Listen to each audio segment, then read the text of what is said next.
Good morning, good afternoon, and good evening, ladies and gentlemen, and welcome to a special Wednesday night episode here on NDB Media. Of course, it's Wednesday night in America, and we already have our links flying at the bottom. Folks, you know what's up. We're all ready to go. I'm Roger, that's Michael, and we have Mr. William B. Davis on with us this evening. How are you? Good evening, sir. I'm very well, thank you, and thank you for having me. Oh, sir, thank you for taking the time to spend time with us and being able to reach out to your fans as well, because we actually have several people already watching us. And folks, that's his website at the bottom. On some people call it the Chiron, some people call it the ticker. It's that little thing that's moving at the bottom of the screen. So, folks, it's right there. We're going to get to it because that's going to be important. But for everyone else, remember, it's ndbmedia.net. We're on Twitter. We're on Facebook. We're almost everywhere. So, again, we thank you for joining us. Today is October 5th, 2022, and we actually may already have a few comments. Good evening, Hope. Hope, remind us, where in the world are you, young lady? I know you're one of our members that spends time with us on House of Dragon, but thank you, Hope. Oh, that's right. Oh, my goodness. Hope said she won. Mr. She William? did. Yes, she did. Hi, Hope from Louisiana. She's a big fan, and who knows? If Mr. Davis is willing, maybe we can take some live callers. In other words, we'll bring them in with us, and we'll see. But it's all good stuff. Hope, thank you. Any question you have, comment, you know what to do. But for everyone else, folks, we already have quite a few people watching us. Again, let us know who you are and where you hail from. We love the likes. We love the links. And we're going to get to it. Mr. Davis, wow, you do a lot of stuff. You do. You're a thespian, and you're also a writer now, and you have a book that's been out for a little bit. It is the book is entitled On Acting and Life, a new look at an old craft. Folks, it's available on Mr. Davis' website. As you see it at the bottom, William B. Davis. That's the best place to get it. But tell us. You could buy it at Amazon, but I'd rather sell it to you myself. There it is, folks.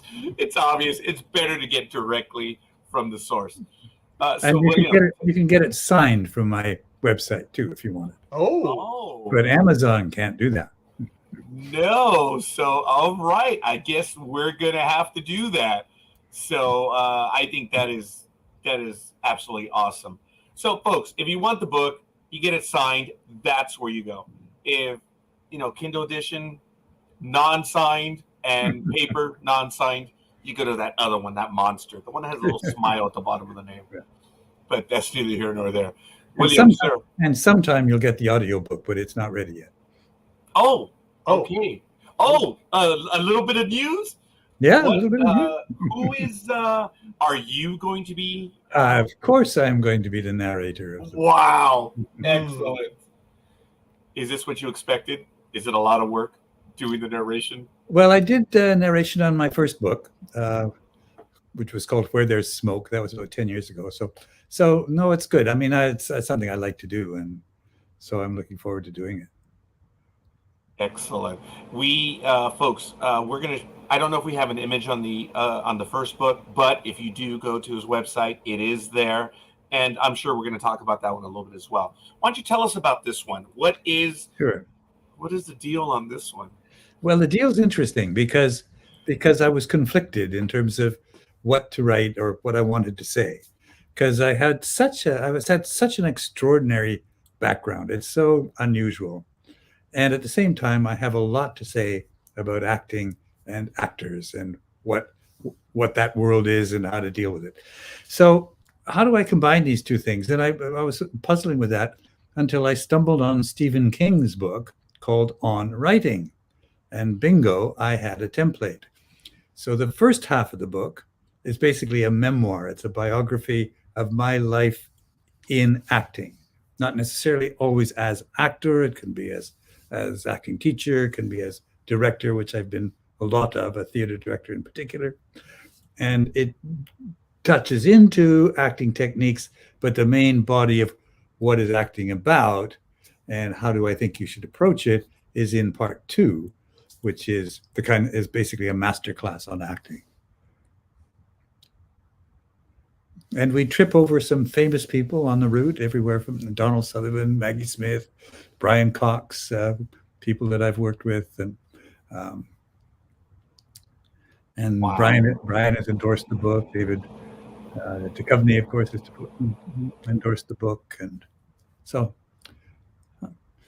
That is really good stuff, folks. We all know Mr. Duchovny. You worked with him for a while on this. I don't know. It was a little fly-by-night program. What was it, the Z Files or something? I don't. Yes. I forget. Yeah, no, that's how I felt when I did the pilot. I thought, no, Oh, well, that's Really? okay, yeah. See, couple episodes and it'll be gone, huh? Yeah, I mean, who wants to do a series about alien abduction? I mean, what's that? Where's that going to go? Fortunately, I don't invest in TV programs. wow. Where did it go? Right, Yes, an entertaining storyline. They were really quick. It was one of the best programs for the longest time. Well, during its run. And I know they had the first movie, which ran during the season. Yep. And there was a second movie as well. And I think they did Yep. return it. Yeah. Yeah. So the second movie didn't do as well. That's because I wasn't in it. Oh, there it is. At least that must be. That's right. And that's not even revisionist history. That is clear history. So, oh, here it is. Oh, so there she is, Casey. Mr. Davis, you may not be the only one that might have been having some issues on StreamYard this evening. All right, Casey, forgive me one moment. I'm going to send you the link, Casey, directly on Facebook. Don't use Safari, Casey. But that's what we Mac users all use. We all use Safari. Yes. Because that's what comes with our Mac. Yep. Yeah, no, I hear you. Yeah. Forgive me one quick moment. I'm going to run on over. I have to open it up and get. I kind of figured Casey would be joining us, and she runs several programs on the network as well, which is really kind of cool. But I hope if you want to be in on the program, just drop us a line right in the chat room, and we'll see. Oh, there it is, Michael. While I get the message to Casey, would you go ahead and pull up that comment? Sure, no problem. Hope is already commenting right now. There we go. Hope says, wish all actors could have a career like yours. Seeing a famous person who has kept their humility and sense of humor is inspiring. That's a truly remarkable quality. Well, thank you, Hope. It helps that I didn't become really well known until I was in my 50s. Oh, stop it. Wow. Maybe well known to the masses, but you were well known because you've done. You've done quite a bit of work. Yeah. As a matter of fact, I know we're going to cheat in a little bit, go over some of your biography, but that's the second book. Thank you, Michael, for that. Mm-hmm. So in this book, you mentioned first part memoir, and the second part is the acting. So you my man, just on the names you mentioned, Donald Sutherland. Wow. I mentioned to you, there's a little bit of hero worship on our part. Was there a little bit of hero worship on your part, sir? Probably not, because you're his peer, but well, Sutherland and I, we go right back to university. I mean, I was doing plays with him when he'd never been in a play, and he was actually probably the actor we thought least likely to succeed. But again, I don't invest. Right. Wow. Yeah. that is. So I worked with him at university, and then some years later, I worked with him in England, directing him, and he was marvelous to work with at that time. Oh yeah! Wow. I've grown up watching both of you and seeing the stuff that you guys have done. Is just absolutely amazing, and having this opportunity to speak with you right now is just phenomenal. Now, your book is a master class in acting, the skill or the craft, as they call it. What is the thing that you learned from the least likely of sources when it came to the craft? Who surprised you the most when it came to acting? I know. I'm sorry. I ambushed you with that question. That's a difficult question. I mean, one of the actors that most impressed me was Albert Finney, because I was an assistant director at the National Theatre of Great Britain, in the 60s, and he was doing Miss Julie. And he was so remarkable that I was convinced he was improvising, and he was just making up these words. Nobody could sound that natural. And then I look at the text, and it's absolutely word perfect. And as a model of what you want to do as an actor, you want to be completely natural, spontaneous, and yet how do you do that? How do you do that? So many actors can't do that. So, I mean, another actor who surprised me was Brian Cox. Brian was my apprentice at the Dundee Repertory Theatre when he was 15. Oh. And as we know, he's now world famous for Succession and many, many other things. My goodness, yes. But he was just a smart aleck kid from the other side of the tracks. I mean, we had a lot of fun. We helped him get into theater school, and there he went. And so that was a surprise. That is cool. That is good to know. William, I want to introduce you to, I believe she's at the bottom of the screen. It's Casey. See her? Yes. Yes. Good evening, Casey. How you doing, young lady? I'm doing very well now. I'm set up in the proper place. Okay. There may be a bit of delay from the video to the mic, so we may be giving you some funny looks there, Casey. We just got to pay attention a little bit more. But I believe there is a delay, and it's all good. So, Casey, just go ahead and join the conversation. We are talking about his book right now. As we mentioned just a moment ago, the book is entitled, I have it right here, On Acting and Life. So it is good stuff. We mentioned that it's better to get it at his website. It can be signed. So, Casey, I think we might do a team purchase right here and make it better. And that way we can actually get an autograph off of it. So this would be cool. Casey, do you want to jump in with a question right now? The question that was on my mind, you just answered, because when I was switching from Twitch, I had heard the comments about the book and I missed where to get it. So I did want to actually get it from you, because I did hear that comment. Yes. That would be great. Yeah. Yeah. Yes. And also I wanted to say thank you. I agreed with Hope's comment earlier. I did have the fortune to meet you in person. And I realize you don't remember, and I take no offense to that, but you were very gracious. Where was it? To see that it's still true. Yeah, it was at Dragon Con. Okay, great. And we had a very good time. Good. And I'm happy to see that that's still true. And that's part of the reason I want to jump on tonight, because I had a great time. Yeah. I'm sure we will again tonight. Yes, Super. there it is. There's my comment. Yes, there it is. And I apologize that we missed it, Casey, but thank you. It's And okay. Hope, I know I mentioned this to you because, William, we've been talking about this interview for, well, I don't know, Michael, how long maybe? Let's At least see, 3 weeks. 4 weeks. Yeah. Yes, and it's been good. And quite a few people have been surprised. So due to the fact that I'm on the West Coast, I know that Michael and Casey are on the East Coast. Our audience is all over the place. So, and of course, Hope is in Louisiana. So, Hope, let me know when you're interested in coming on in, and we'll go ahead and do that. So, going back to your book, and I'm going to interrupt you, Casey, and Michael, at any time, go ahead and jump in. How long did it take you to set this book up, put everything down that you wanted to get done, and share this message? I did it over a couple of years. I'd had this icon on my computer screen for a lot longer than that, called why, because that's really the essence of what I talk about for an actor in the book, is why. You need to know why you're doing what you're doing. You need to know why you're saying what you're saying. You don't need to memorize what you're saying. You need to know why you're doing it. And the whole process is finding out, why do I do this? So that sat there for quite a while as I tried to figure out how best to present that, and I was doing other things. And then I guess it was maybe 2 years ago, maybe more, when I actually dug in and started to actually put things down. And then, of course, there's quite a long time after you've done even your final draft before actually the book comes out, and it's got the proper proofread and the proper editing and all that stuff. But one thing that I've been really pleased about with the book is how many people who've read it who are not actors and have said, wow, that's really interesting.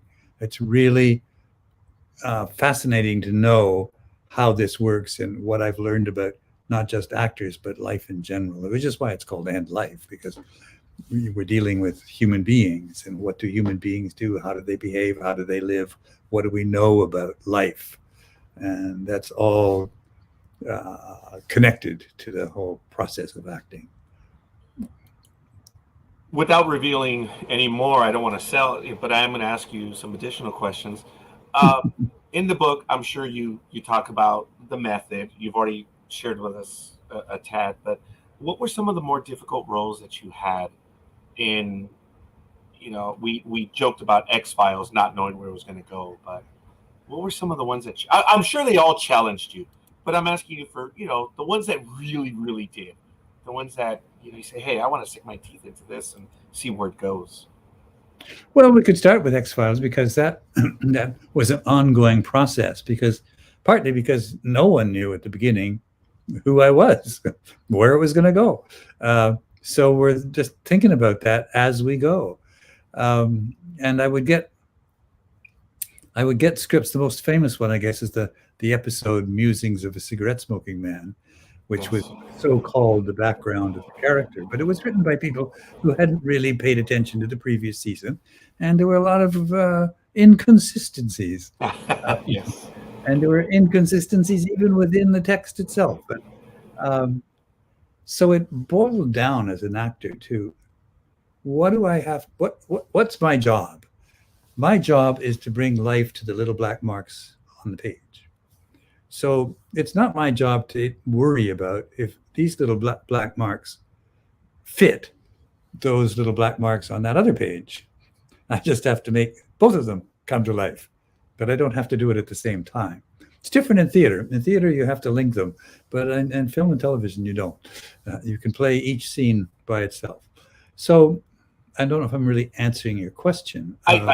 You are. Yes, you are, because I actually have another follow-up on that one. Yeah. If you are finished. Go for it.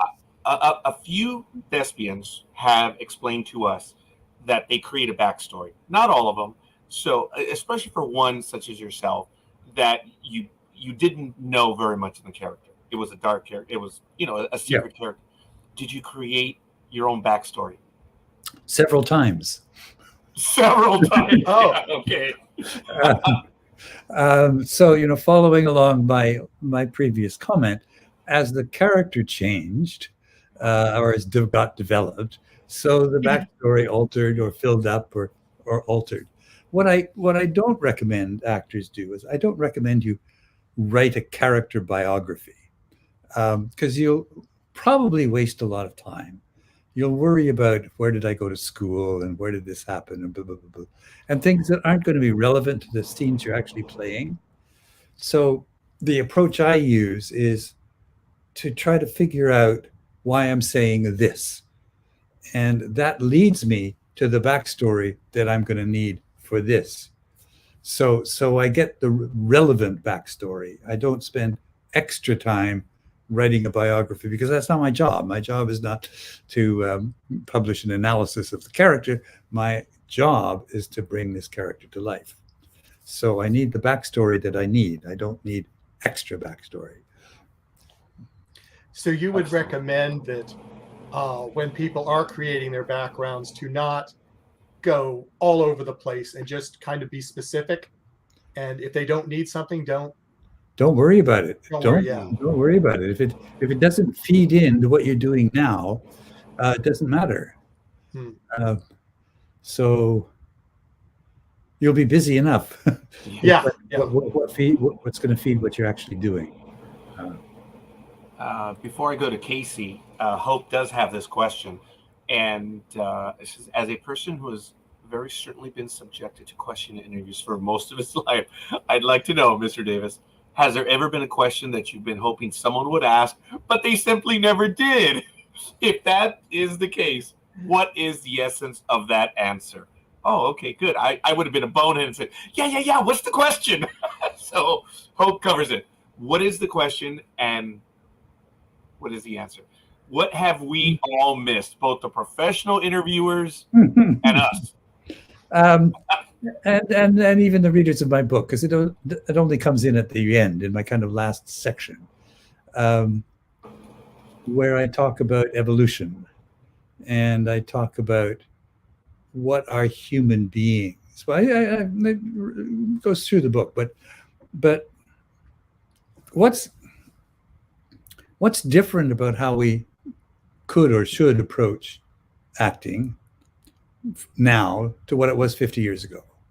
What's different about what we think human beings are than what we thought 50 years ago? Or even what's different from what I think they are than from what a lot of other people think they are? But acting has been limited, I think, by the concept of dualism, by thinking there's a separation between the mind and the body, or between the spirit and the concrete, and that there's something called an inner essence, that each human has an inner essence. And so I have an inner essence, my character has an inner essence, and sometimes I have to get from this essence to that essence.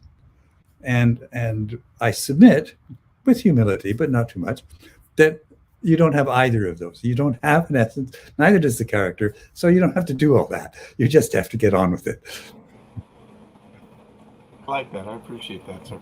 Casey, you want to go ahead? Because I have to tell you, I was going to surprise you, sir, but I am about to put my credit card number in. I'm getting the hardback version right now as we speak. Great. So, and as a note, I think it says instructions, and I said, "Oh no, not instructions. It just says Roger from the interview." Yeah, I'm not leaving you instructions. It's just me, but I'm doing that as we speak right now. Casey, please go ahead. I don't so much have a question, but I have an appreciation for what you said earlier. What Roger hasn't told you is that I certainly do not have your pedigree, but I do have some professional acting training in theater earlier. And actually, amusingly enough, in the Stanislavski method, I'm embarrassed to say. And so all this talk about, creating a background and all these things, I'm like, oh, Lord, the things that I did to genuflect in college. And I'm like, okay, now we don't have to do this anymore. Yes, right, exactly. But I can see where you're going with all these things, and it makes me want to see the book even more now. And see all the insight that you're bringing to it, because I think back on all the things I used to think we had to do. And I also appreciate that you're differentiating between the stage way of doing that and the film and TV way of doing that, because I'm doing more film and TV stuff now. Yeah. And it is a very different process, and it's all very interesting. And then there's a third process where you have these little snips of video that's neither process. And they're all very different, and they're very personal, and it's all a jumble of everything. And I can't wait to see what you have to say, because you've been here for all of it. And I think that's going to be marvelous. I'm really looking forward to that. And I don't really have a question about it. My question is going to be, what do you have to tell me? And I know where to go get that. That's the book. Yes, that's why I'm going to get the book myself. Yes. So, I'm hearing all kinds of things that just make me hungry for more of that. And I do have some experience with these things, and that makes me even more eager to see it, because now I'm like, what do I need to go unlearn? Well, you can probably simplify. Yeah. No, I'm looking forward to it very much. Yeah, good. Okay. I have to come clean right now. Before you joined us, William, I was talking to Michael because I was a bit more casual, and I says, no. Mr. Davis deserves respect. I should have a collared shirt on. And I joked with Michael. I said, I'm not going to be standing up anyway. I found out that I don't have my wallet here. I gotta put up or shut up. So I'm going to run inside real quick. But I just find it amusing that I told Michael, I'm not going to get up from this interview. But since I'm already so close, I'm going to do that. So I ask you to forgive me, because I said I was going to do it. And it's not flashing, but it's in red. Enter card number. I'm like, oh man, I got to get it done right now. Well, so we won't watch. We won't watch as you get up. Don't worry. We we discussed that too. Yeah. Thank you. No, I'm going to the stop camera image. I'll be right back. It's only going to take a minute. Oh my God, that was funny. Yeah, since Roger's gone, let me ask you something, Mr. Davis. I'm going to throw up another image, and just want to know what your thoughts was when you read the script for the first season of this show. Aha. I'm trying to think which show I'm looking at. That's the one you just were filming a few days ago. That's Upload. Yeah. Yes. Oh yes, and that's Nathan and that's Ingrid. And yes, yes. When I first read a script for that, I'm trying to remember that. It's probably what, 4 years ago, 5 years ago, something like that. Yeah, something like that. Yeah, because of course it was pre-pandemic. Right. I remember I did an actual live audition for it. We didn't do it on Zoom. We didn't even do self-tape auditions then. So I remember doing that. And the character was really fun. It was, in a way, it was a little too bad because when the actual first episode was shot, I don't want to say they ran out of money or they ran out of time, but there were some cute scenes that really didn't affect the plot, but did affect my character that were fun, where I would go hunting 2-gig people in the forest and things like that. Oh, you're already talking about Upload. Yes, we're talking, since you left, we're talking about Upload. Oh, man. Oh, all right. Sorry. Because you didn't bring your wallet with you. So I didn't now. William, I have to tell you, forgive me on this, but as we've been on air for about 15 years. We were doing exclusively digital audio, and then we switched over to video maybe in the last, I guess, 2 years now. And we had stopped interviewing just because we had stopped. And then we decided to get back into it. And Michael is the kind one who's been reaching out to contact everyone. And Michael is the one that introduced me to the program, Upload. He says, dude, check it out. You'll know after the first episode. And after I told him, I said, dude, I knew after the first 15 minutes. It was really fun. And I was able to watch it all the way through. And obviously the second episode. And we had another guest in the program. I'm not sure if Michael mentioned to you. I haven't yet, no. But he plays, I think, one of the youngest Uploads. So I think you know who Reese. that is. Yes. He was the young man. I think he's 12 years old. Yeah, 12 years old. Oh, I know who you mean. Yeah. Yes. He was actually on.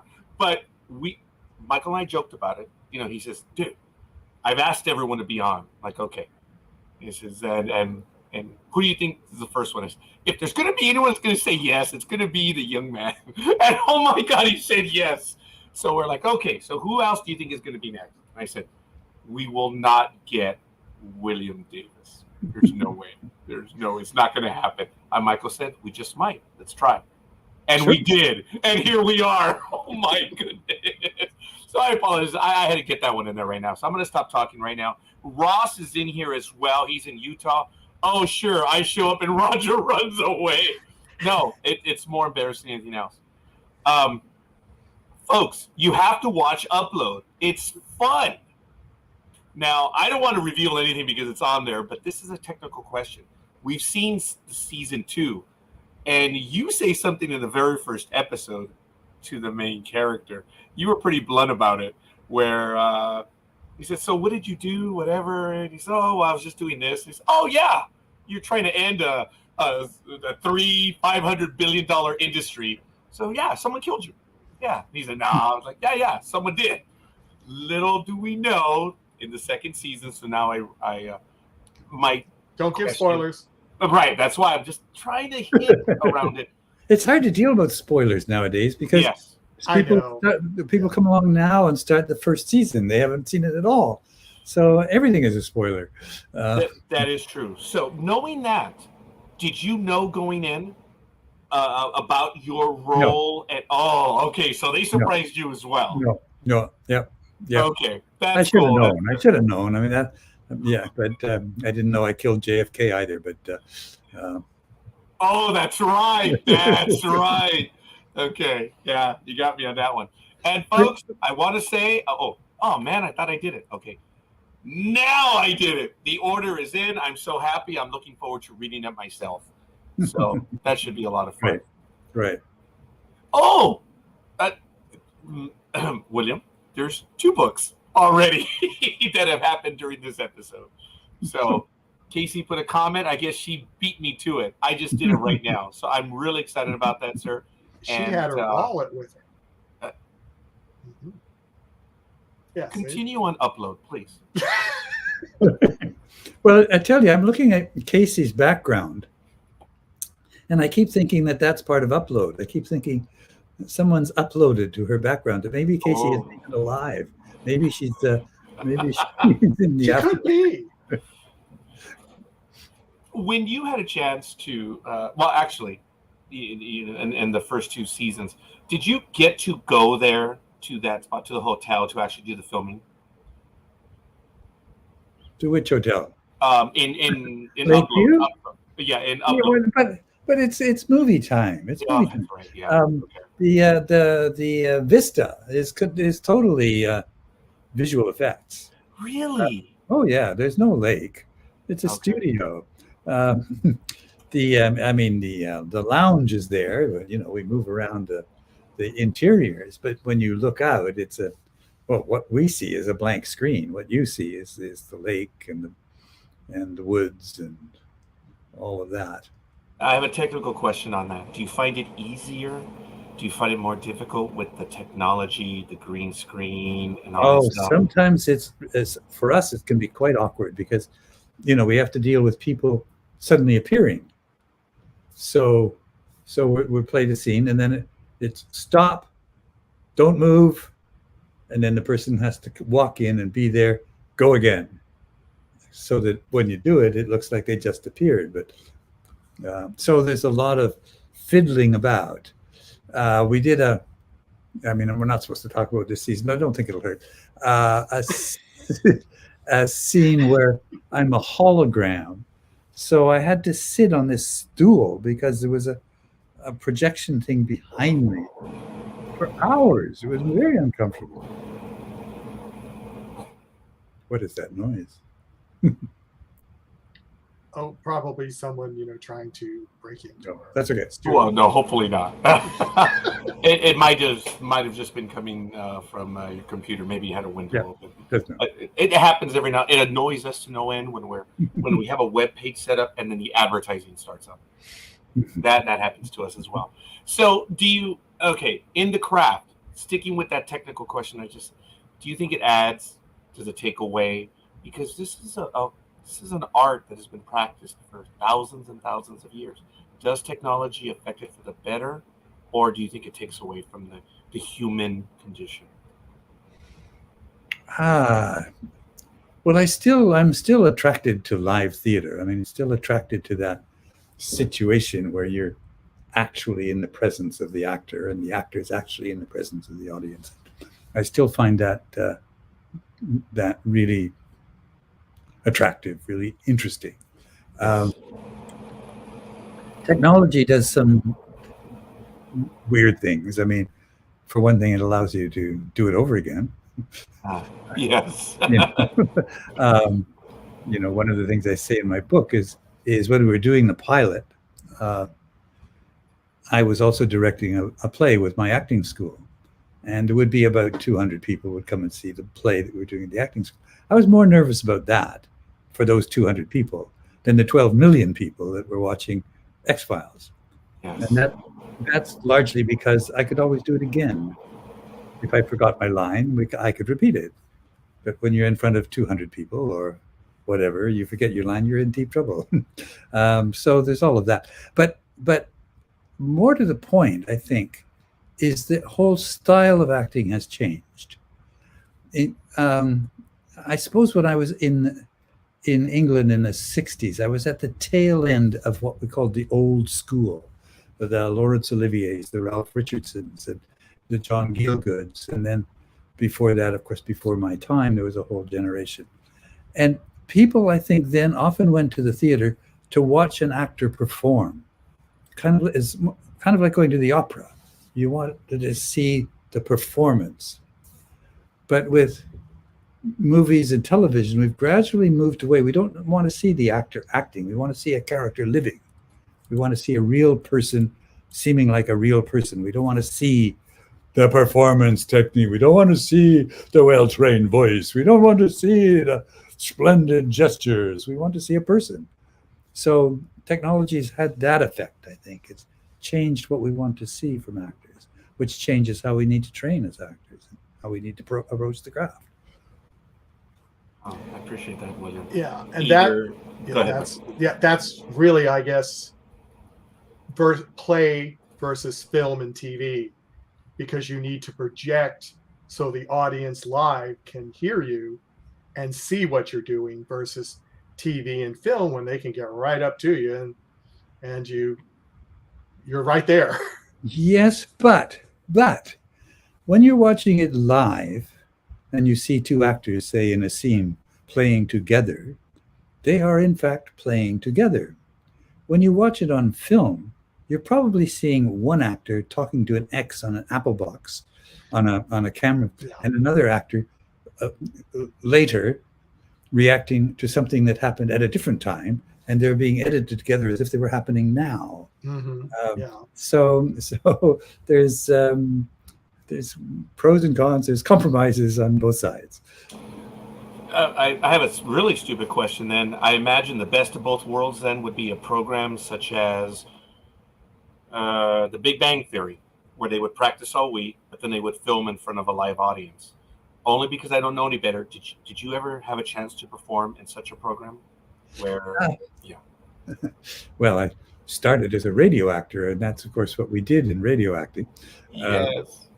But there was a whole period too where drama was done on video before it kind of all went to film. And in those situations, you rehearsed for a week or 2 weeks, and then you shot it in 2 or 3 days with big cameras swirling around in a choreographed method to get all the different shots that they wanted to get. It wasn't a live audience though, so it wasn't the same as doing it in front of a live audience. But Hey, thank you for that. Ladies and gentlemen, we're well into the program right now, and I just want to remind everyone, the website is williambdavis.com. You can check it out, get his book. You can also find it on Amazon. Actually, both books are at both sites, but get it at his website because it'll be autographed, which is really kind of cool. So check it out right there at williambdavis.com. Now, without being overtly nosy, you're back home, right? You're in Canada, right? Okay, yeah. That is cool.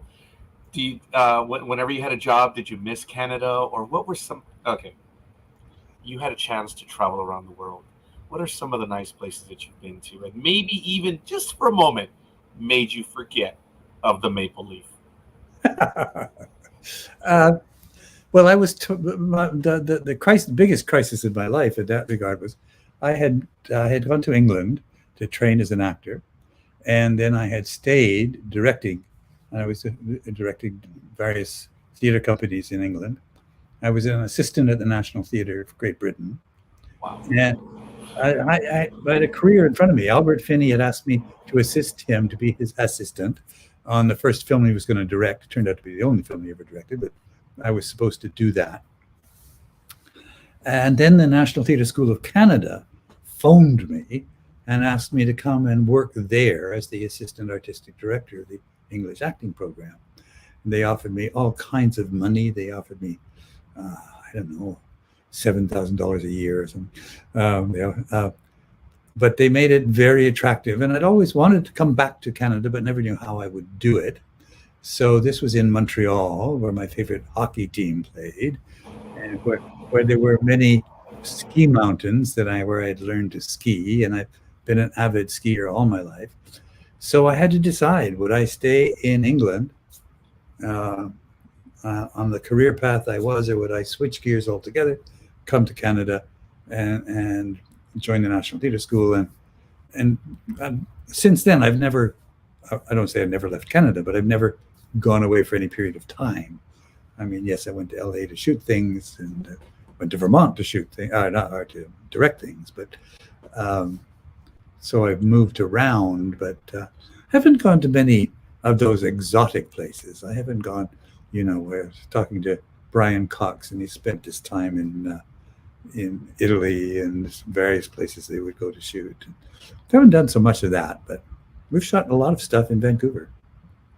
Yeah. Wow. Nice weather out there, isn't it? In the Pacific Northwest. Sometimes. Oh, yeah, that's No, right. no, we're in a drought now. It's been great, but we're just Well, wait a minute. I'm sorry. Did you say you're in Canada or in Southern California? I forget, Mr. well, you wouldn't know for the weather we've been having. It's Really? very Southern California weather we've been having. Wow. Yeah. Yeah. Yeah. We won't make it a program on weather, folks. Don't worry about No, that. the rain is coming. Yeah, and or winter is coming. Yes. Yeah. Now, Yeah, we should give him some of our rain, Casey. oh, stop it. Okay. Yeah. Actually, Michael and Casey are in the Maryland area, Virginia, so it's always green over there. Now, of course, Ross says, "Come on over to Utah. You can find real woods, real lakes, and even real ski resorts over there." Yeah, for sure. For sure. Yeah. Yeah. Skied in Utah. Oh, yes. Mhm. Wow, that is cool. Michael, do you have any follow-up questions right now? Well, that was interesting about season 3. Is there any other projects you're doing right now, or is it just doing upload right now, or do you have some other projects? I'm actually we're rehearsing just preliminary rehearsals now until November. A play. There's a few professional actors here in Vancouver, and we're going to do a production of Harold Pinter's No Man's Land. That will play in November, December here in Vancouver. Wow. Well, that is good stuff. I know that we will follow up through your contact, and when that is debuting, we'll give it some play here on our program, of course. And who knows, Great. if we're in the area, maybe we'll stop in. But IMDb has, and it's never complete on IMDb, but they have you working on the Midnight Club. They say the series is completed. I guess you were in an episode or Well, two. yeah. I'll tell you about Midnight Club because it's we'll see probably in just a few days because the first season is going to be released on October 7th. Oh, yeah. Yes. I have a contract to be a series regular in season 2 of Midnight Club. Excellent. My That is character- breaking news. Sorry, sir. My character appears only briefly in season 1. Okay. So it's all a question of, does Netflix pick it up? We still don't know if there will be a season 2, and we should know very soon because it's soon going to be released. And if you all love it, tell them that you love it, and they'll pick it up, and then we'll do season 2, and I'll be very busy. As a matter of fact, I'm going to cheat a bit. I'm going to show that on IMDb.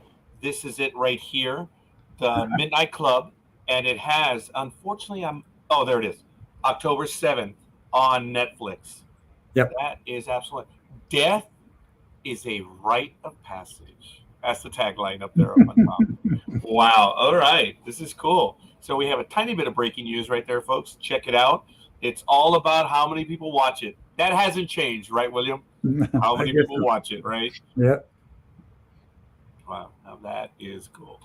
All right. We got that one. And it also shows, and there is a teaser, which I didn't show everyone. It's on the site right there, so you guys can check it out. What was it? Is it Villain? It's it has or Villain. I apologize. There's another program that you have listed by director Rusty Nixon and writer Rusty Nixon. Oh, I don't remember. We did one low budget film. There was talk of doing more, but or they haven't appeared. It's listed as rumored, so that means it's still in the works, right? Yeah, I think that's fair. Yeah. Okay. Yeah, that is cool. All right. I interrupted the conversation on the upload. I kid you not. It was fun. It was enjoyable, and we cannot wait for season 3. Which I don't think this is breaking news, but the series is done filming, right? For season 3. Season 3? No, it's filming as we speak. Oh, okay. Oh, well, that's right. Yeah, folks. I think we're gonna have a conversation on Monday, but someone might have been busy. Was that related to upload, sir? Sorry, was what? Were you working on upload on Monday? Am I working? Yes. I was Okay. working on Upload on Monday. Yes. Oh, that's cool. All right. That is cool. You play the character of David Choke in Upload, which is one of the major characters in the entire series. And folks, you got to check it out. It's funny. How would you describe it? Is it a comedy drama? Is it a drama? It's a comedy. It's close to a dramedy in places because there is really a kind of heartfelt love story that runs through it. And there is some pretty sharp satire that runs through it as well. But it's all done with a sense of comedy, a sense of lift to it, that gives it a lightness of touch, but still touches some quite serious things like dark money and politics. And oh yeah, there is quite a bit to it. I know it appealed to me, as I mentioned. Michael had said, "Have you seen this program?" No. He says, "Dude, just go watch it." He didn't tell me anything else. He said, "Go spend first episode, you'll be in." And I don't want to challenge the audience. I would invite them to check out Upload. You'll get it in the first episode. There are surprises as you move along, but basically everything is established. Well, I guess in the first 2 episodes, right, sir? Because you have the traumatic events in the first one, and then you get some of the backstory in the second. So if you're going to give it a shot, I'd say at 2 least episodes. 2, yeah, and then you'll know. I was enjoyed it. Now, was it very difficult during COVID to film season 2? Oh wow, yes. I mean, everything shut down for a bit. And then they got very proactive. And so they were very rigid about vaccines, about testing, about mask wearing, and really dealt with it quite effectively. Where it was a real challenge, I think, was for the cast from LA, because at that time, when you came into Canada, you had to quarantine for 14 days. Didn't matter what your vaccination status was. If you came in the country, you quarantined for 14 days. So once the actors were there, they didn't go away. They didn't go. They stayed. Home. They didn't go home for well, I wasn't doing shooting over Christmas, but they didn't go home for long weekends or see their families or whatever. So, in a way, fortunately, they shortened that season. It was supposed to be. Yes. I thought it was supposed to be 10 episodes, but they told me it was supposed to be 8. But anyway, it was only 7. And one of the good things for that was it released them. They could actually leave. Now it's a lot easier. We don't have all the quarantine requirements. But I asked you earlier on how technology has changed acting and stuff, but this next question is, do you believe streaming? Not the obvious question that there's more opportunities, but the style of delivery, whereas Netflix pioneered the dropping of the entire series, and most everyone else has kept a weekly addition to the series. Do you think that has changed your audience, which is all of us, for the good or for better? Has it spoiled us? Has it taken away? What are some of your thoughts on that? Well, they're mostly the same thoughts any audience member would have, I guess. It's it's not only Netflix now that does it all at once. In fact, I find I'm quite irritated by shows that come every week. I mean, we'll wait till they've got it done. I mean, I'm a great fan of BritBox altogether, and Shetland is coming out with a new season, and they're just doing 1 episode every week or something. So we just say, okay, well, wait till they're all out so we can not necessarily binge on it, but we will see one each night. Usually, is what we do. But what is the most significant thing for me as an actor, and for my visibility, I suppose, as an actor, is that it's fragmented the audience. We don't have an X-Files anymore. We don't have a show that 20 million people watch at the same time, and they share what they saw at the same time.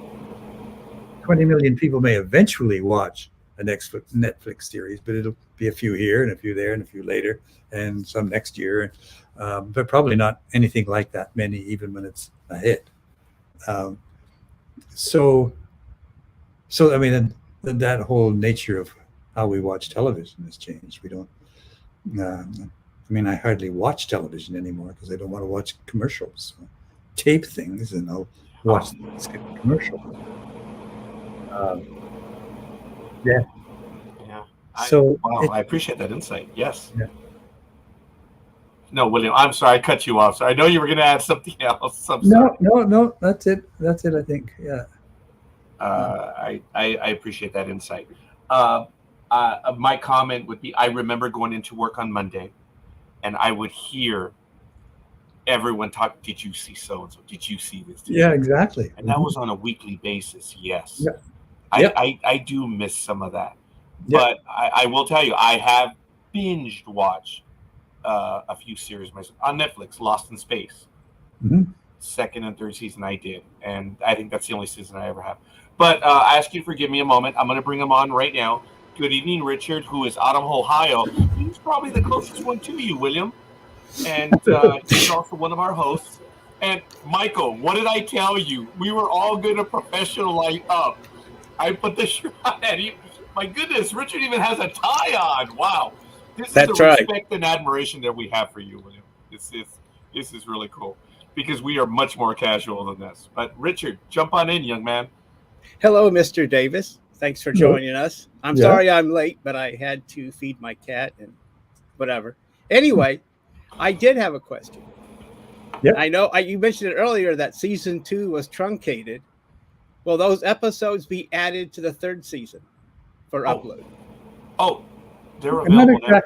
Not exactly. In fact, the whole plot changed. Oh, well. It was going in certain directions, and I think that was partly why it was truncated. I'm not sure about that. So they stopped it where they stopped it, and it actually took a different direction. So in effect, not really. Okay.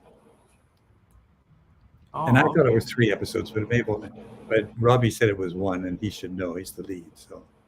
Yeah. Oh, that is cool to know. Yeah, it's quite obvious for those of us that have seen it.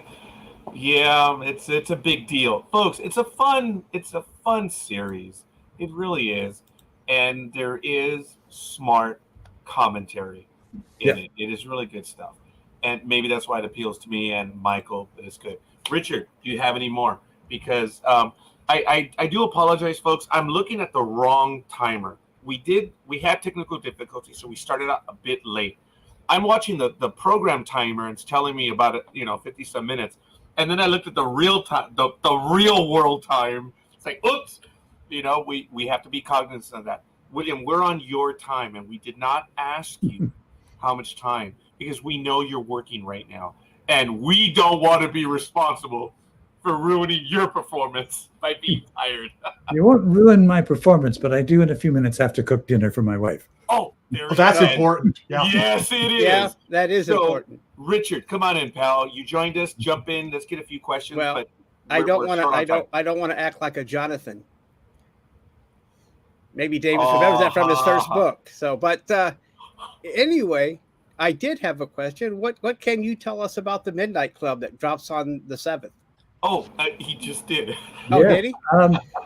That's what I get from coming in late. So I guess I am a Jonathan. I'm sorry. It's fascinating. It's it's Mike Flanagan, and he's done other horror stuff and mystery stuff. I think it's probably less. No, it's I don't know if it's horror, but it's certainly mystery. It's certainly, and why it's called. It's based around a hospice for basically young people, teenagers. I think they're all teenagers are very young adults who are terminally ill with cancer, and so they live in this hospice.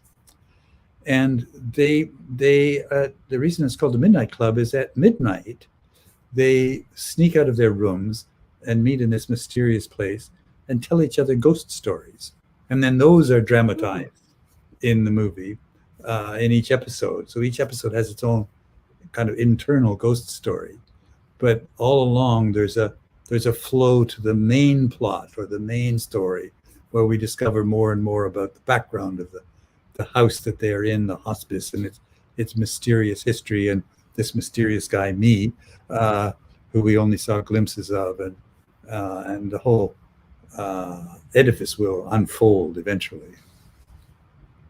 Okay, no, that's unfair. That is a fan directing that at me. So you've been warned by the fans, sir, that we may keep you for a long time. No, we're not going to do that. Folks, all kidding aside, we're really getting close to the hour already. William has already given, like I said, we were jerks. We didn't ask him how much time. So let's make it quick. Richard, do you have another question? And or Michael and Casey? And okay, I do have one more. Yes, please. I did see an interview with you, Mr. Davis, where you said that there may not be another X-Files because Gillian Anderson doesn't want to do another one. But you did 2 seasons without David, so why can't you do a movie without her?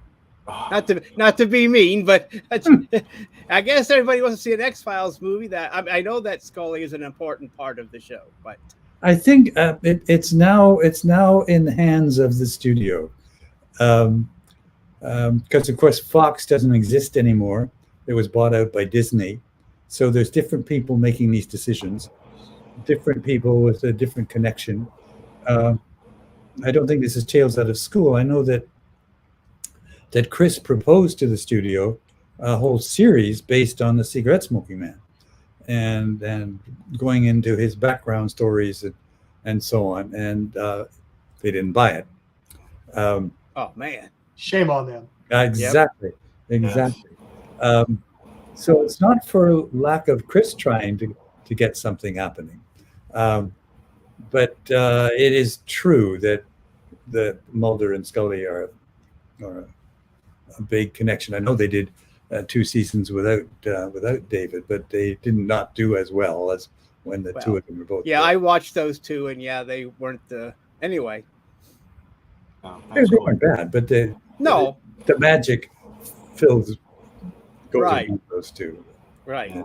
So one more question. If there was a smoking man, do you have a preference on who would play a younger you? If you did a backstory?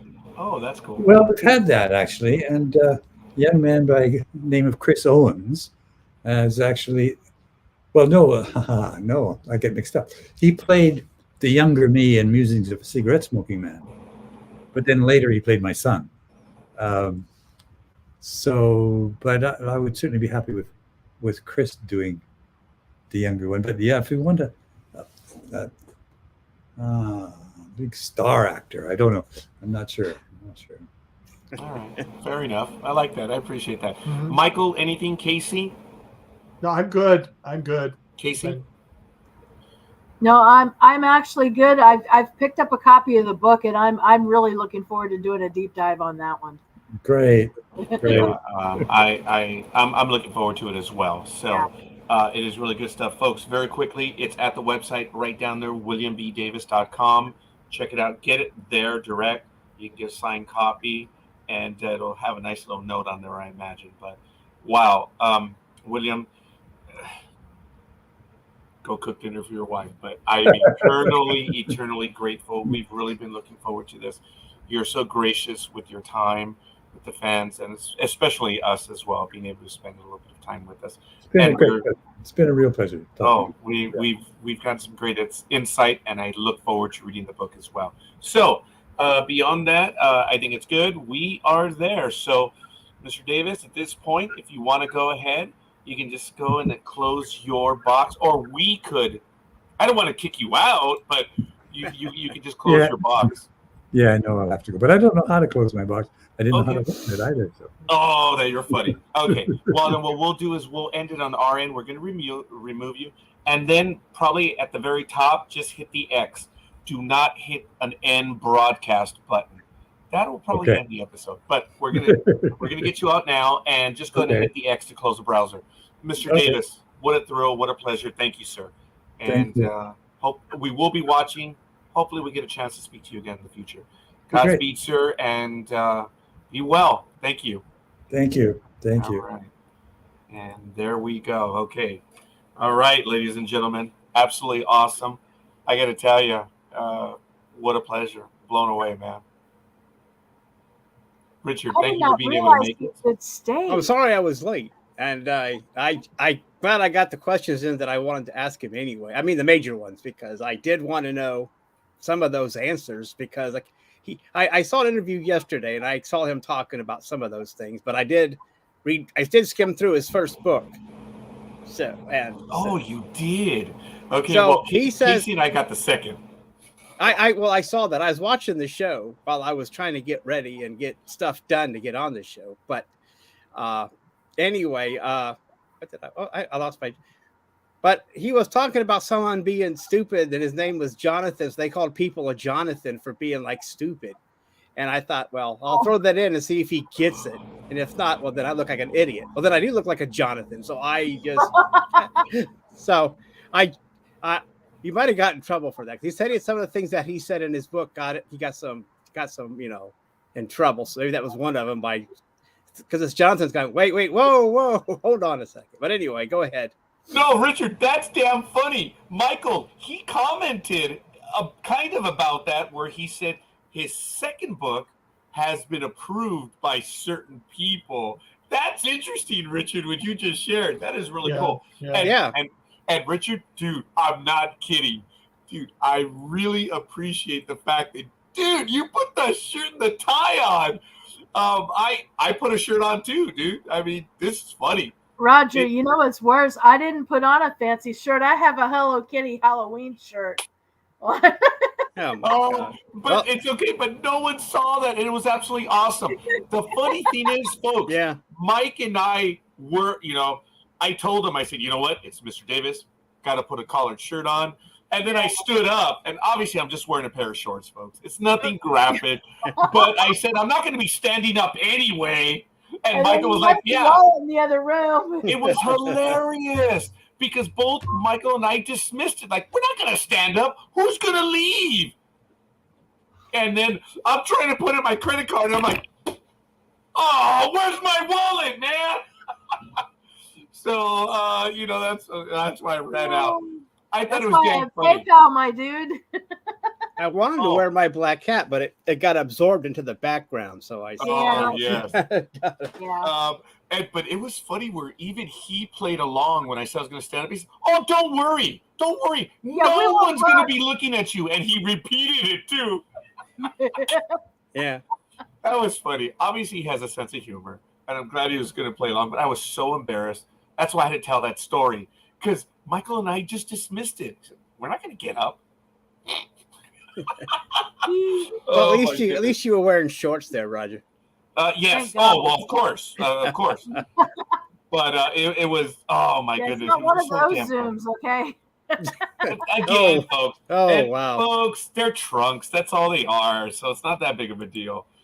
But plus, like you said, you can put your avatar when you get up anyway. That's what I did. Yeah. But it was so funny when he said, "Don't worry, no one's going to see. No one's looking." And he repeated it. No one's looking. No one's. He was trying to get you to moon somebody. And I was like, no, this is a good episode. I'm not going to ruin it. No, he's a roll with the punches kind of guy. Yeah. And it was really cool to learn his insight about the craft. And did you guys notice he chuckled when I used that word? I said, about the craft. And it was just a slight little smile, and it was cool. He knew I wasn't being sarcastic, but I used it in the way that actors use it. Can't mess up the craft. He knew you were trying to fit in, and you don't. So yeah, I'm just kidding. We don't actually use that word very much, Roger. Now, see, watch next show. At him. Oh my goodness. Anyway, folks, this episode was going to go on Wednesday. And we kind of, in a roundabout way, I hope I didn't insult him when I said that. But I think I spoke too fast, and he didn't get it. And I was like, oh, okay. You were working on uploading. He said, oh, yeah, that was it. Because I implied, I said, well, we couldn't have the episode on Monday because you were getting home late. So it was really good. And he immediately said, yeah, we can just move it back to Wednesday. And that was absolutely awesome. And I got to tell you, Mr. Davis is very computer savvy on an Apple. Be nice, Roger. Okay. As we know, Safari is not kind to everyone on StreamYard. So we were up against that, but he made it work. He did. Yeah, got it working. Yeah, it wasn't really any help on our part. We sent them the instructions. Do this. He made it happen. So it really worked. But this was fun.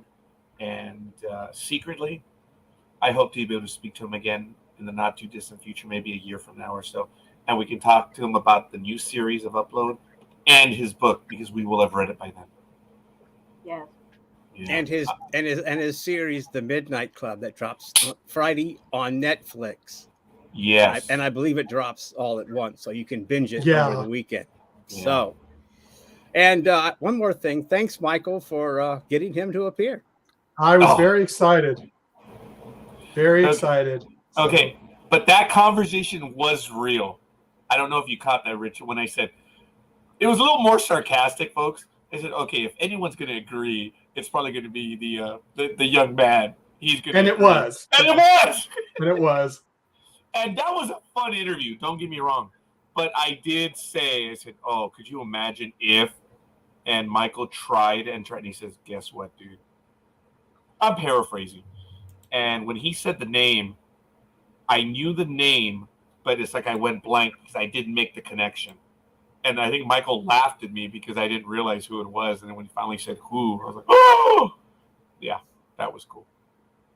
And I've been jabbering like a shark for a while now. This was fun. This was really good. Yeah. So we learned some things on Upload. It's very good. That's why Michael and I were like, oh, he probably has a non-disclosure. He can't say anything. And when he said, so not flippantly, but he said something to the effect of, oh, I suppose I can say that. And he did. And Michael and I were like, yeah! That was funny. Spoiler! That was funny, man. And yes, Ross, thank you. It very nice, man. Pleasant to listen to. Now I need to go watch Upload. Folks, it's fun. I don't want to belabor it. It just genuinely is fun. And knowing from him what he thinks it is, he hit on the nose, Michael. It's a comedy, drama, romance. And he said it's close. And to it's also brevity. a murder mystery. It's a whodunit, folks. A whodunit. Mm-hmm. There's genuine humor. It's modern humor that probably doesn't play in the 60s and 70s, obviously, but it's good stuff. I don't know why the hell I said that, but it's what it is. It's fun. It is, and I recommend it. And it's funny because the young man that was on with us is 12 years old, and he gets to do things. At the time, he was 12. Yeah. He's 15 now. Yeah, and he gets to do But things. he was 11 or 12 when he was in the show. Yeah, and the language is very sailorish, kind of like John Billingsley. Oh, sorry. Yeah. Hey, Roger, take a. Oh quick- yeah, did you just send me porn? Did you? No, I sent you a picture in Facebook. Yeah, Messenger. porn. No, it's me and Mr. Davis. Oh, that is cool. That is really cool. When I was trying to tell him I met him at Dragon Con, I wasn't kidding. Oh no, he believed you because he asked where. Yeah. That is a cool image. When I young tell lady. people that, I don't want to sound like I think they remember because I know better. Oh, they know. Yeah. But it's a picture of us together from Dragon Con 2010. Actually, there are a few people that do. It's amazing. And some don't just because of the quantity. Well, It's not a shot against this you. was in the autograph hall when they run through tons and tons of people. So I respect them too. Yeah, folks, I've commented too. I learned, God bless him, Richard Hatch, who passed away. That's another one I met that year. Yes, but I was told that he doesn't have an eidetic memory, but he has a very, very impressive memory. He has a photographic memory. Yes, and I was a bit sarcastic with him on the second interview where I said, yeah, Richard, I don't know if you remember, but we met at a convention. And he pulled back. You could hear him in the voice. He pulled back his, yeah, I remember you, big guy. I was like, oh, because I was looking down at him on the interview. He's far from short, folks. Far from short. He's good, but I was looking down at him a little bit. And there was a lot more to his answer, too. And he remembered me.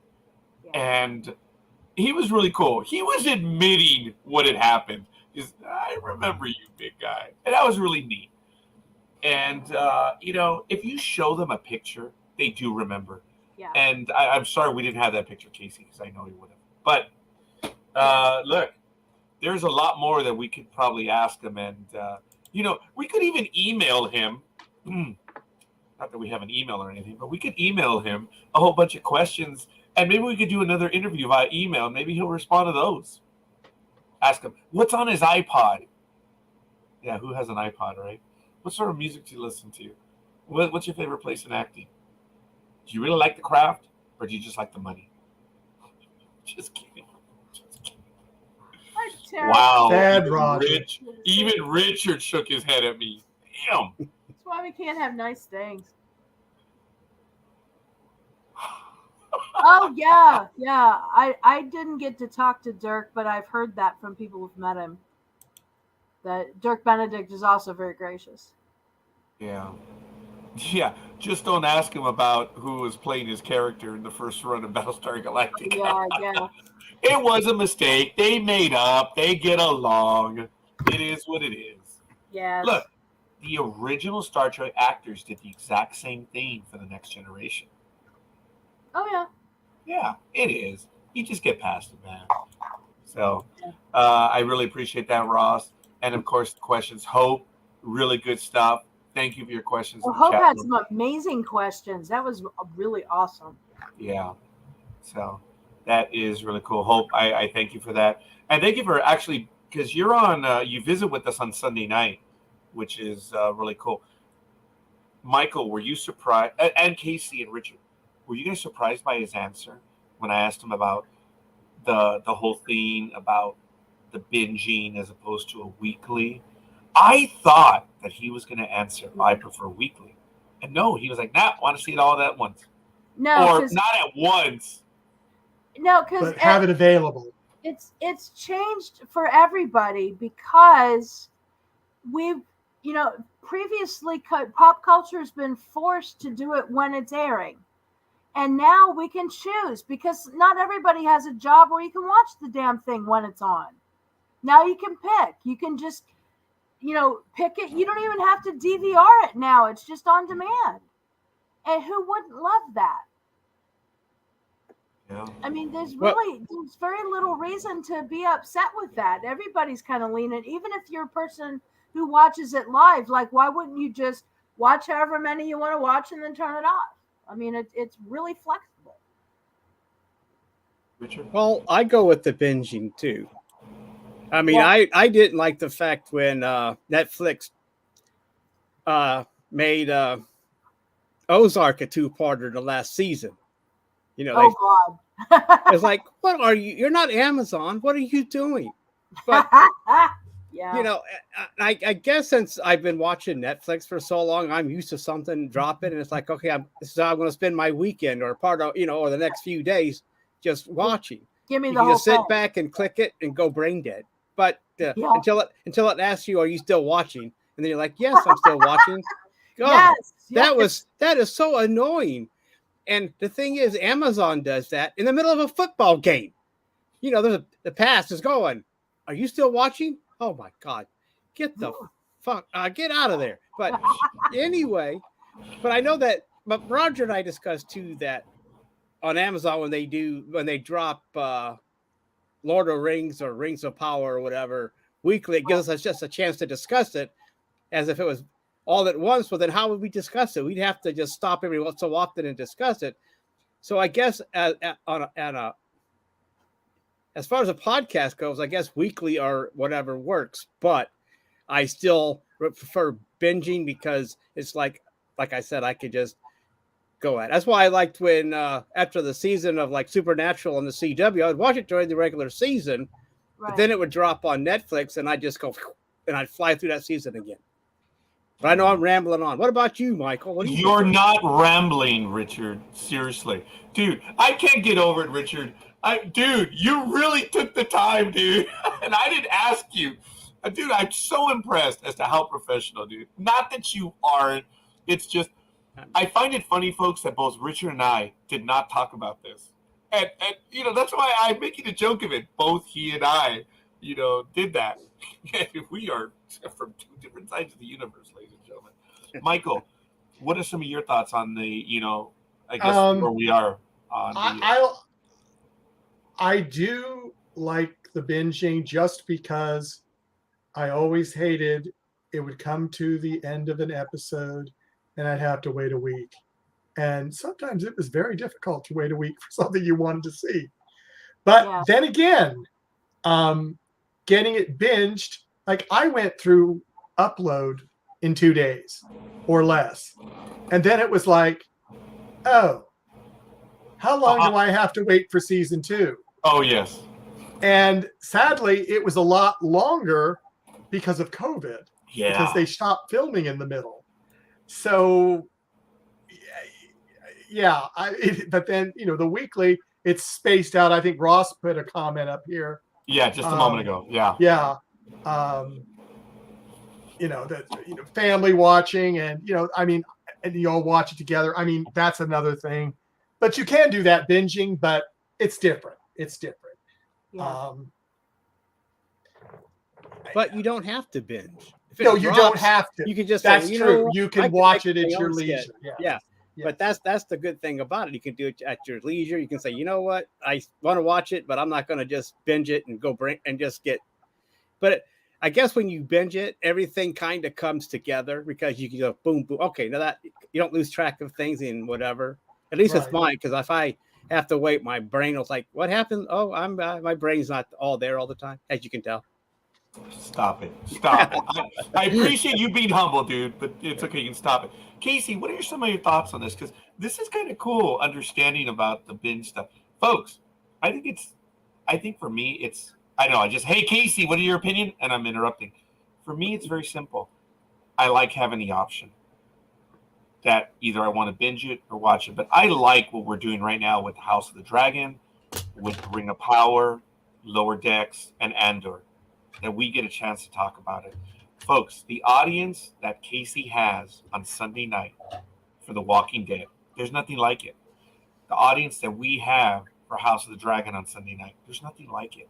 It's fiery, it's active, and it's the moment, and it's some really exciting stuff. Casey, what are some of your opinions on the streaming and weekly and binging? Well, I think it has changed the way people are going to do it because you are forced to wait. And people are not accustomed to this. This is a new thing. It's been going on for a while, but it has not been as ubiquitous as it is now. It's only been a few shows that were doing it for a while, and now everywhere you turn, a lot of places are doing it. And I think that came out of COVID because so many shows got destroyed. If they survived it, so many schedules got destroyed, including, now that you mention it, Walking Dead. All of a sudden, season 10 ended up with 8 extra, no, not even 8 extra episodes. It had like 16 extra episodes because of COVID, because it blew everything up. And I think because of all that, the whole idea of being able to stream it, get it all together at once, and then choose, some people are upset because they honestly, I'm going to be really honest here, and I don't mean to be harsh, but it's the truth. People are not very good at policing themselves. They do better when they don't get to choose.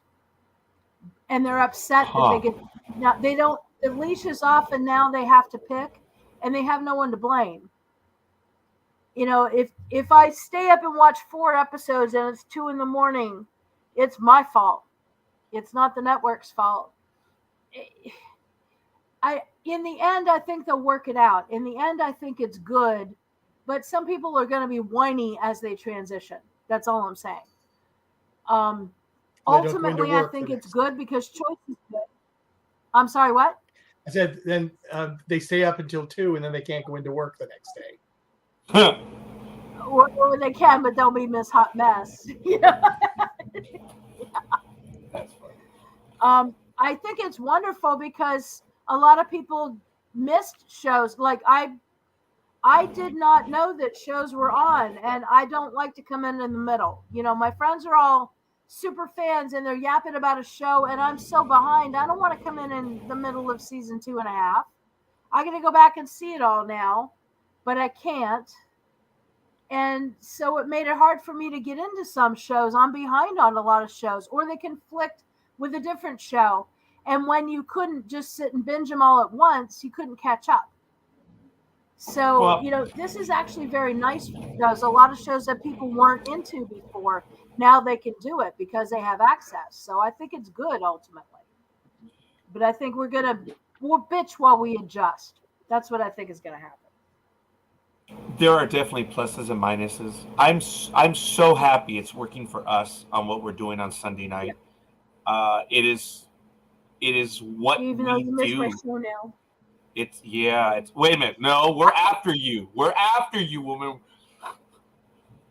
You're on from 5:30 to 7:30 our time, and we go directly at 7:30. So remember that. So we try not because we can't go any earlier. Because the one who asked me to do this program is unable to make it, but that's neither here nor there. Who could that be? No one here. No one here. I love a little smile there by Richard too. Hey, look, folks. All kidding aside, Dream. It's all good. We're pals. Yeah, Dream wanted to do this. In his heart, he wanted to do it. The guy has responsibilities. Mm-hmm. He's a young man. His family is growing.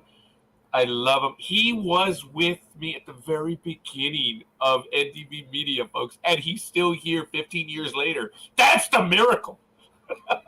So, so's the big dog. The big dog started in November, just 2 months later. So all kidding aside, Dream was there on day one, and he wanted to do this program because he wanted to, and he's just not able to do it. His family, man, his wife, the stuff that she's dealing with, I respect and admire them. I love them. And when Dream can come and join us, it's a privilege. I get that. It's all about life. And anyone that can spend time, like even now, it's absolutely awesome. It is these things that we're gonna remember the most. And it is a lot of fun. I know that we are about an hour and a half in. I'm gonna have to be ending in a little bit. Oh, I'm so sorry. Yes. Because we were late, so it's even later. But do shows really stick with us as much if we binge? No, they do not. They do not, Ross. We watch it and it's done. Getting excited every week makes it stick in your head more. As my beautiful co-hosts were talking about, the whole difference of the binge watching and everything, I kept thinking to myself, in May or June of 1990, for the hardcore Star Trek fans of the world, you know what I'm talking about. When the Best of Both Worlds episode 1 ended, when Jonathan Frakes, as Commander William T. Riker, said, "Fire and to be continued." Oh my God. It wasn't waiting a week. We had to wait the summer. And then we had to deal with it weekly. I remember, yes, Ross, you got it. So you know exactly what I'm talking about. And then, folks, let me switch to 1997, DS9, when the war broke out. And we found out the Federation was losing. It was getting its rear end handed to them. And it was going on week after week after week. That was some good storytelling, folks, and we were gripped, and I remember all of that. I agree with your comments there, Ross. That's really good stuff. One of the bad things about when you binge old episodes is that you can see all the continuity errors right away. Like, wait a minute, because now you're binging and you're like, wait a minute, okay, last episode they couldn't do that, but now they can do that because you didn't have to wait a week where you didn't see it. But when you binge older episodes, you can see all those inconsistencies, continuity errors. It's like, okay, so now TV has to be, they have to be aware of what they're doing because fans will catch it now, and then they'll whine about it on Twitter. So, and also, I mean, I don't know. I don't know about that, Ross. I mean, if it doesn't stick with you, you can always re-binge it 5 or 6 times. Sometimes I need to do that at my age. Like, wait a minute, what did I miss? But I can see that, and I can understand the week thing too. I understand that, but Netflix is a binging network. I mean, that's what that's what I want them to do. That's what I expect from Netflix. Amazon, that's Amazon. I mean, I'm not invested in Amazon until recently when I started actually taking advantage of my Prime and actually watching their stuff, especially during COVID when I watched everything on Netflix. But anyway, I understand the week thing, and I understand you, Roger. It was cool. You had to wait a whole summer to see, okay, what's going to happen, and luckily they did a recap, so you understood.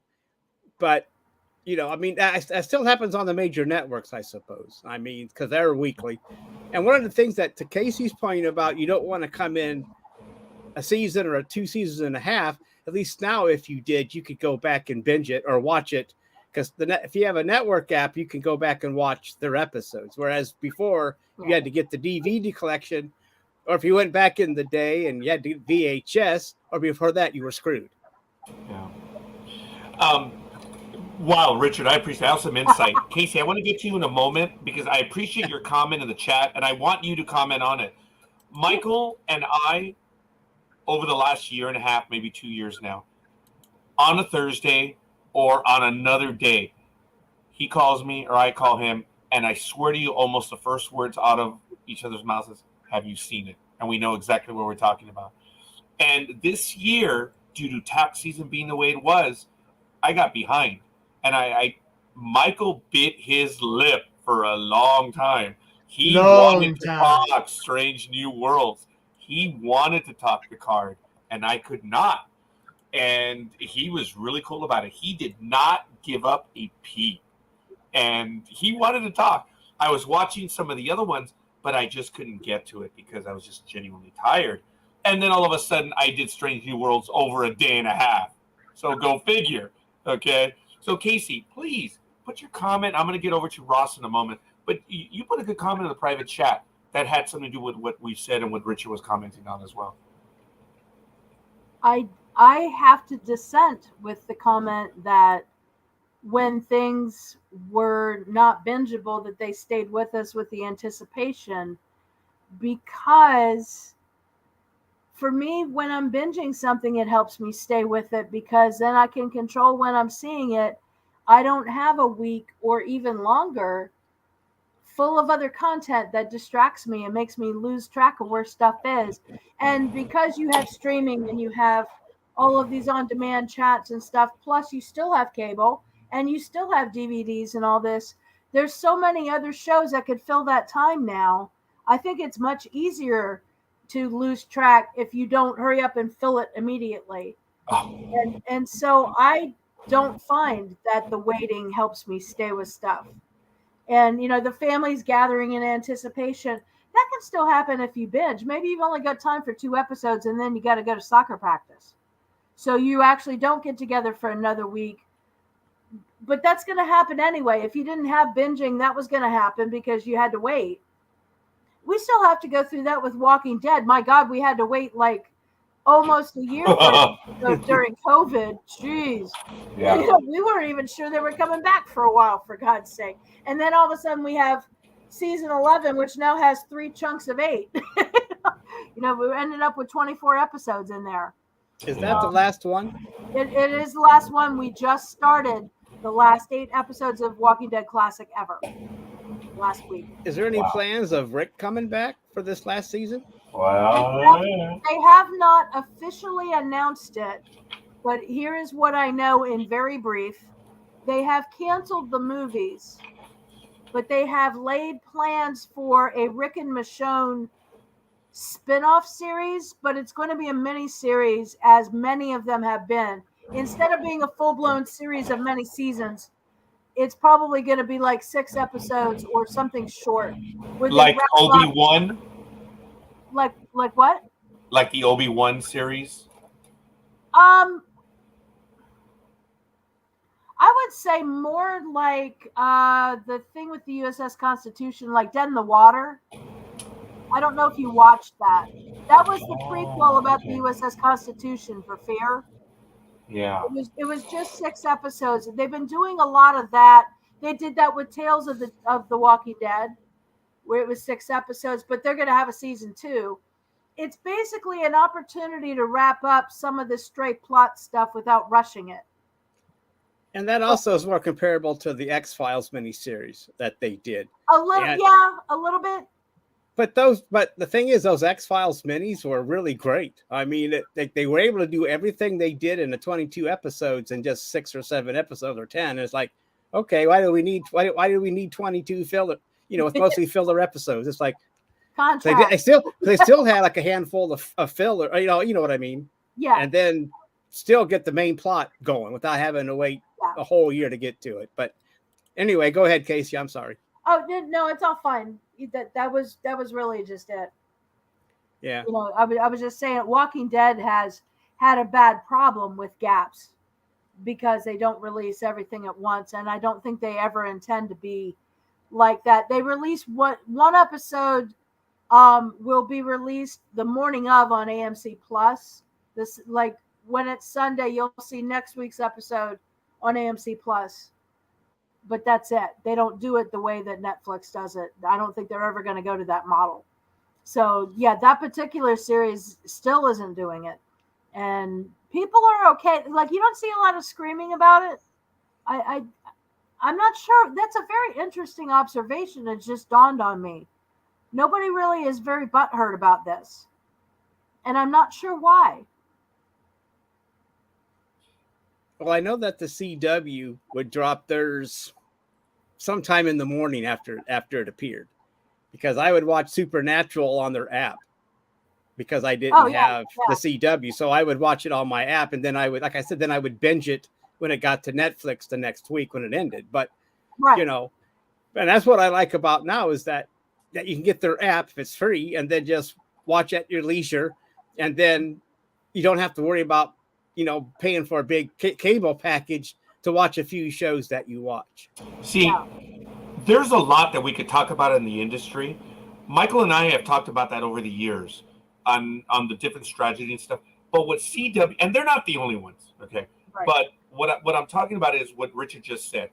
Once you've got it on, then you can go to the app and visit, and it's there. That's not bad. That's treating your audience that, okay, all right, we know you missed it, but you actually have a chance to see it. You don't have to wait 6 or 8 episodes for the rerun. You know how they do the sequencing thing where you're like, okay, I had 6 live episodes. It was the 3rd one in. So, another 3 more weeks before I get that episode, right? And as long as you can pair it to your TV, I'm a happy man. Right. And Michael, what was that? And they didn't always show it, right? They didn't always show them all, so you might miss that 3rd episode. They did not always. It's just the luck of the draw. So I appreciate that, Richard. You're right. That's been for a little while now. And that's a friendly network. They want to keep their audience. And that is good stuff. Maybe we should do a whole other episode just about this. Yeah, we actually could. This is a really good episode, folks. I guess my last thought about streaming, not that I'm saying that, but I'm going to have to get going in a little bit, is the definite problem with the streaming is the fragmentation, the reality. Look, folks, I have had Netflix since March 15th of 2001. On October 16th of this year, I no longer have Netflix. I have been a member of Netflix through the DVDs all the way through to now. And I'm just finally dropping Netflix. It's just a decision I've had to make. I don't begrudge them. I appreciate, but my daughter doesn't watch it. I don't watch it. And I don't want to say anything else about who else watches it, but all I can say is that my daughter and I are not watching it. And I asked her, I said, hey, when's the last time you logged into Netflix? She goes, it's been about 3 months. And for me, I saw Lost in Space, a rewatch. I love that series. I binge watched 2 and 3. That's it. So I'm dropping Netflix for a short while. I get it. They have a good product. They can charge what they want. But yeah. So I'm going to add another service. I don't know if I'm going to do. Oh my God, we were joking about it, Richard. On Sports Talk with a guy. Oh, NBC Universal. Oh God. I don't know if I'm going to get that one. I look, Saved by the Bell. Yeah, okay. Maybe. I'm still waiting for. There's a new generation, Saved by the Bell. Bet you didn't know that, did you? Because the Peacock is not doing a good job on advertising. Keep up with that, I gotta say. They're in their 3rd season now of the new series, Saved by the Bell. Is that still on? The new one, yeah. I know there was a new one. Because, still on. But, 3rd season but I haven't seen anything since they advertised coming back on that 1st season. So. And then Battlestar Galactica. Where's the new program? Okay, look, that's all right. I love Battlestar. I've got it on DVD. It's okay. I don't need to watch it right now. So I don't know. I think I'm going to try Apple TV right now. What about all those, Netflix series guests I've invited? Uh-oh. Bastard. Best laid plans of mice and men, huh, Richard? Yeah. You rat! Actually, that is funny because, he's right. Folks, Michael, would you take a moment and regale the audience as to who's coming? Oh, well, then now I have to look it up. Actually, if you go to the StreamYard page, it shows already. Well, it is, but, I'd have to log out, so I'm going to have to go. No, I have to go to right the web now. page. Okay, folks. Well, it was the. Are you talking about the voice actor? That's there's more than that. No. Folks, this okay. is cool. We have a guest. I'm going to interrupt you on that one, Rich, Michael, and you do all the others. Okay. Announce all the others. But anyway, that's neither here nor there. Jesse Arthur Carroll is joining us on October 17th. It's going to be at 6 p.m. on this network. It's a Monday. Well, Michael, as a lark, threw something out there, and he bit. Not only did he bit, he had a blast. And now he's a regular co-host on House of the Dragons, Richard. That is so cool, man. He had a blast where he mentioned to Richard, oh, cool, I'll be there. That is neat, folks. That is cool. So we have a new guest that's going to be joining us. And that was on October 7th. What else do you have, Richard? I'm sorry, Michael. Sorry. Jesse is on October 17th. Confirmed November 7th, John Billingsley. Dr. Phlox from Enterprise. This will be his 4th official visit with us on the network. And then on November 14th, we have Saul Rubinek from Warehouse 13. And he was in one of the pivotal episodes, a lot of people think, on Next Generation, which is one of Roger's favorite episodes. And I will let him remind people which episode it was. I don't know if that was... Okay, well, the episode I believe he's mentioning is a 3rd season episode, The Most Toys. That is correct. Yes. Oh, that is the episode? Okay. That's the episode. Yes. Yeah, he was in The Most Toys. It is in the 3rd season, folks. There's a major moment with Data in that episode that when he beams back, they're like, did you accidentally press the phaser button on your phaser? It's like, don't know how that happened, sir. Oh my God. That last line was as you know the storyline, an incredible moment. It was what drove the android to do that. It was really good stuff. And for those of you that know and don't know, Saul Rubinek actually was not scheduled to be in that episode. he genuinely was a last-minute replacement for that episode. So yes, I'm gonna bore the shit out of him and ask him, "Hey, so how much of a last-minute replacement were you?" I mean, it really was almost the day of the shooting, replacement. And there's more to that story. We're not going to get into it now. There is some tragedy in it, but Saul did a great job at the last minute. It's on screen, and he's been in so many other programs. Folks, if you've seen the Michael Cage movie, or Nicolas Cage, not the basketball player, Nicolas Cage, he's in The Family Man. Saul Rubinek. Check it out. And he's been in many other things as well, but he's on November 14th. Are there any others that you booked? Yeah. There's one that I just had confirmed today, just before the air. It's an Apple Plus movie that has come out recently. It's called Bulletproof. That's why I said I was going to try Apple Plus now. Yeah, and we're going to have 3 of the actors that are in the movie be on our show to talk about it and their careers. So I'm excited about that.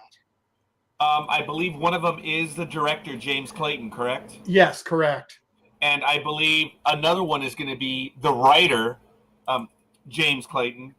And I believe another one is going to be the actor, James. Yeah. What's his name? Very good. Yeah. All kidding aside, it's 3 people, but Mr. Clayton is the director, writer, and one of the cast members. No, 2. 2 confirmed now. And I'll tell you their names in just a second. Oh, wait, I thought it was a total of 3. That's why I'm joking about Mr. Clayton. I said things changed. Lena Leconte, she will be joining us. Okay. And Javier Catabara will also be joining us. Oh, wow. Okay. Richard, Casey, you know you have the invite. So you're in. I don't have to tell you. You guys are in on the interview. So this is cool. This is fun. All right, folks, it's 7:51. I have a financial appointment. I actually do. I have a tax appointment in a few minutes. That's yet another thing that I do. So I have a client appointment in a few minutes. So it's all good. This has been a lot of fun. Michael, I really thought that due to the technical... Did you notice my attitude? I was like, it's not going to work. Damn it. Damn it, damn it, damn it. So my whole thing was like, okay, we'll just try it another day. That was my attitude. And oh boy, boom. He was there. Yay. Yeah. I was happy. And it worked. But I had already resigned myself. I was like, yeah, it's good. I didn't get the feeling that it was going to be that day, but it was good. So, all right, good stuff. Are you guys going to continue? Probably. I'm not. I need to get going too. So Okay. No, I'll be heading out too. I've got to binge watch. Oh, I thought you were going to say you have a hot date. That's why you got dressed up. Good for you. Yeah, let's go with that. That sounds better. Hey, I like that. I think it's great. All right, all kidding aside, everyone in the chat room and everyone watching live in the archive, we thank you. And it's going to be a lot of fun. We have, I tell you, okay, I'm not going to do it because it is superstitious to do so. But Michael has 4 others that are negotiating time. And they're filming right now. So the negotiations take a while. And then all of a sudden it happens. But we have 4 that are in the works. Minimum, right, Michael? If not more. Mm-hmm. And we're going to have to get props to an agency. Wasn't Saul Rubinek on Frasier for a season? Oh, I don't remember. He was Daphne's boyfriend and fiance for I think a season. I can't remember which season it is, but I think he was on that. And plus, wasn't he on The Warehouse too? He's Warehouse 13. He's Been on a lot of shows. Yeah, but when I actually just saw his picture and I thought, oh yeah, he was on Frasier for I don't know what season it was, but he was going to marry Daphne, and then that's the season that Niles finally Niles and her finally got together, and it was a whole mess at the end, and it also continued into the next scene. Anyway, never mind. If you watched Frasier, you would understand what I was trying to get across. But that is cool, Richard. If you join us for the interview, you have to ask him that question because everyone knows that I ambushed, much to the humor of everyone, when I ambushed Christian Shire when he played the character of Marcus on the ABC program. I've told the story that I was like, oh man, I lost my notes that I had. So I was looking on IMDb and I almost did Eeny, Meeny, Miny, Mo. And I was on IMDb and I said, oh, I'm going to ask him about this one. I already told Michael this story. He said, hey, so Christian, what did you do on this role on this program? Remember, we're still on radio doing this. He took a moment. He went silent. And I swear it's like he took a step back. I could envision it. And he said to me, oh, so that's where we're going to start, Roger? Okay, I gotcha. Well, I played a transsexual bartender. Oh, my God, it was so funny. But the way he said it, he said, oh, that's where you're going to start? Okay, Dick. So he came to play. It was very funny because I'm like backpedaling. Oh, no, I didn't mean that, sir. I was just like, I lost my notes. He was funny. It was a fun interview, but you could hear him draw back and say, oh, you can talk about my career, huh? And that's where we start. Okay. It was fun. So I'm making it more than it needs to be, but we're good. Folks, I got to make my appointment. Again, Casey, thank you. Michael, thank you. And Richard, thank you. Everyone else in the chat room, we appreciate it. And it's good to see everybody again. Yeah. Even though Casey and I didn't have our argument this time, so we're going to have to do that next time, catch up on our arguments. That was good. I love how Casey just fits in on that. She's just like the floating little head right there. So that might be from Scrubs, but that's neither here nor there. Did you ever watch Scrubs, Casey? No.